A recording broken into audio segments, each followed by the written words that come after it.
Мы приехали из Донецка. Живем почти на передовой, возле Октябрьской шахты. Жили. Сказали, если не будут подписаны договоры, то после 5 числа вообще будут отключать отопление. И будут отключать свет, если мы не подпишем договора.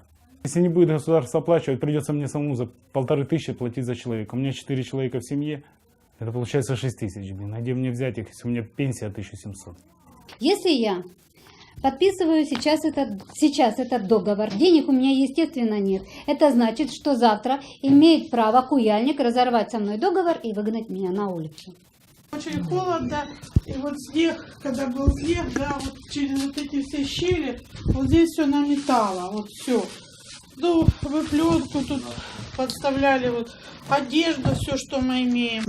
Жизни хоть так ее нет уже. У него постоянные боли, ему нужно делать вот фурацилином, промывать это все. Это надо делать в теплом помещении. В столовой мы не ходим, то, что сильно дорого для семьи.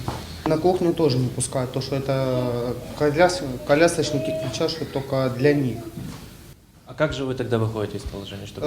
Мивина, пюре вот это, вот, то, что быстрого приготовления. Отпуски за свой счет? Да, до 1 марта пока откроется снова. И руководство тоже нет? Все, кто проживают на территории этих санаториев, в частности Куяльник, обязаны заключить с нами, с санаторием договора. И договор заключенный будет являться основанием для выплаты им компенсации за проживание.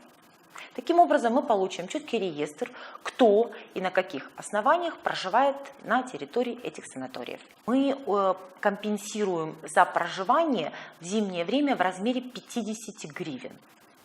На что вот санаторию мы компенсируем? Если санаторий решает требовать дополнительно еще за коммунальные услуги, помимо этих 50 гривен в день за проживание, это их право, и мы не можем на это повлиять.